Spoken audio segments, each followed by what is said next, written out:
Hi, I'm David Thomas and I want to invite you to a journey of discovery using your library. Join me in an expedition in search of an artifact or very important piece of history. We are searching for the ship, the RSS Titanic, and possibly the art of the ocean. Now, first of all, we need to recognize that the ship is somewhere in the ocean, but this ocean is massive with different depths and different currents. Approximately 71% of the Earth's surface is covered by the ocean.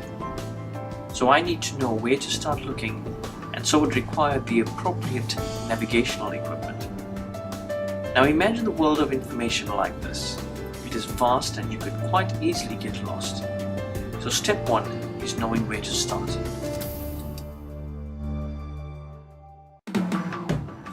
Given the environment that you are working in, you need to use the right tools and equipment in recovering this valuable item.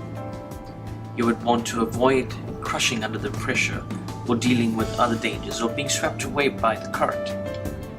The right tools and equipment will make the task more effective and easier.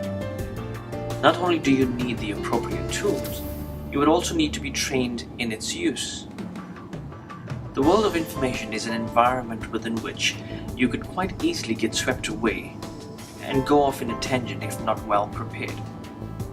You could also be exposed to all types of risk. Using the correct information discovery tools will help you to stay on track and achieve your goal.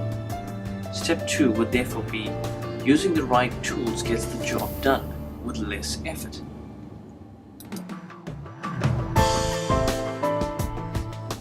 So we eventually find the ship after weeding through lots of seaweed and other ocean inhabitants. I now need to extract that item from the ship that I was searching for. In acquiring this item and using it for whatever purpose, I need to maintain its integrity, or it will lose its value or worth. Not handling or using it appropriately disrespects its memory and its importance. When using information, it is also important to maintain its integrity. And here I am talking about the appropriate selection and use of information. You will need to sift through the vast amount of information available, assess and evaluate it for authenticity and appropriateness, and when you do use it, you need to acknowledge where it came from. In other words, you would need to reference it. So step 3 would be to evaluate and acknowledge the information you use.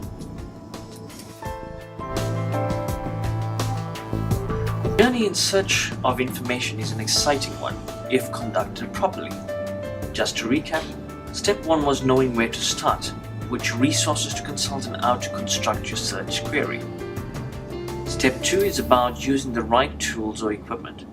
The library has a host of resources, both print and online, that you could use.